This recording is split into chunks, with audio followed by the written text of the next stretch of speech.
Don't tell me you can't solve this problem, because you can. It's very easy. See, it says 3 to the power of x negative 6 is equal to 27 to the second power. So how are we going to solve this problem? You're going to solve it by yourself, and I will solve it here. And at the end, we will compare our answers. Let's start. So, in the left side, we see we have 3 to the power of x negative 6. We can't really do anything, and I'm just going to leave it like that. So I'm going to say 3 to the power of x negative 6 is equal to. But if you look at the right side, we have 27 to the second power. I can write 27 as a 3 to the power of third, like this. 3 to the power of 3 is 27. What does that mean? It means 3 times 3 times 3 is 27. We just write it 3 to the power of 3, right? So I'm going to do that here. So I'm going to say 3 to the power of 3.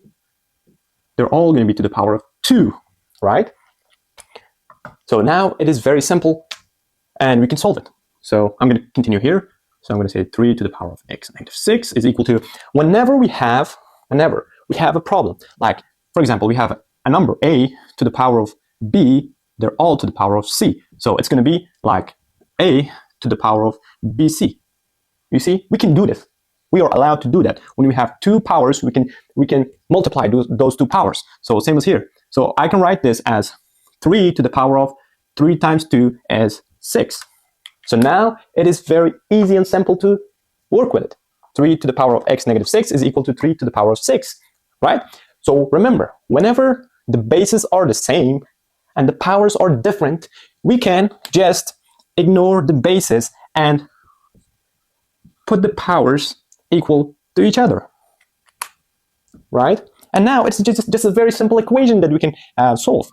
So what I'm going to do is I'm going to move the 6 to the other side. Whenever we move a number to the other side of an equation, the sign will change. So 6 itself, positive 6, because the sign changed from negative to positive. So x is equal to 6 plus 6 is 12, right? So our final answer is 12. What was your answer? Did you get 12 or no? Let me know in the comments.